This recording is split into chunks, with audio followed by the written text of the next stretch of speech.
Hello viewers, আসসালামু আলাইকুম। কি অবস্থা সবার? আশা করি সবাই ভালো আছেন, সুস্থ আছেন।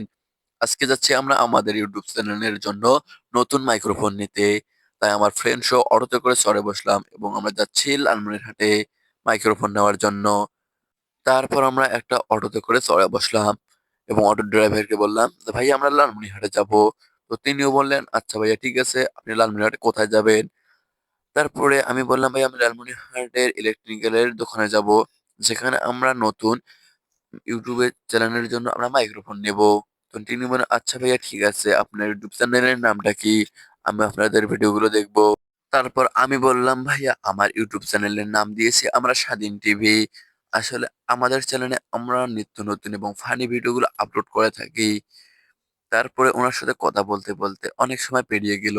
ইতিমধ্যে আমরা লালমনিরহাটের অনেকটাই কাছাকাছি এসেছি এবং রাস্তার ধারে একটা রেল লাইন দেখতে পাই এবং এখানে অনেক লোক কাজ করতেছে।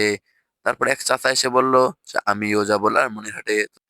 তারপর আমরা লালমনিরহাটে এসে দোকান থেকে প্রোডাক্টটা কিনে নিলাম এবং যার দাম হয়েছে মাত্র ৳৬০০। আসলে আমার নতুন ইউটিউব চ্যানেল খুলেছি। এইজন্য অত বেশি দামি না নিয়ে একটু কম দামি নিলাম। এবং ভিডিও বানাতে, বানাতে যাচ্ছি আমরা রাস্তা দিয়ে। আমার বন্ধু বলল, "আমার অনেক খিদে পেয়েছে। ভাই এখন আমি জাস্ট একটু নাস্তা করবো।" তারপরে আমরা হোটেলের মধ্যে প্রবেশ করলাম এবং এখানে অনেক ভাই নাস্তা করতেছে। আমাদেরকে এনে দিল পরোটা এবং ডাল।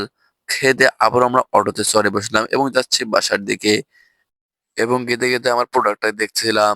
তারপর আমার ভাতিজা আসে আমাকে নেওয়ার জন্য। তারপরে আমি বাইকে উঠে বসলাম এবং ভিডিও বানাচ্ছিলাম। আসলে সে বাইকটা অনেক স্পিডে চালাচ্ছিল। আসলে গাড়িটা ছিল টিভিএস, তার টানও ছিল অনেক সুন্দর।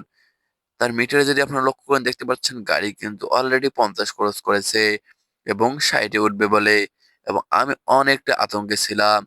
তারপর অনেক চেষ্টার পরে তার স্পিডটা একটু আমি কমিয়েছিলাম এবং সামনে শুধু আমি চোখে ধোঁয়া দেখতেছিলাম। তাকে বললাম, "বাবা একটু স্লো চালাও।" তারপরে সে আমার রিকোয়েস্ট রেখে গিয়ে তারপর একটু ব্রেক চেপে ধরলো এবং তারপরে গাড়িটা অনেক আস্তে চালাচ্ছিল। আমারও অনেক ফিলিংস হচ্ছিল। তো আজকে এ পর্যন্তই। দেখা হবে কোনো নতুন ভিডিওতে।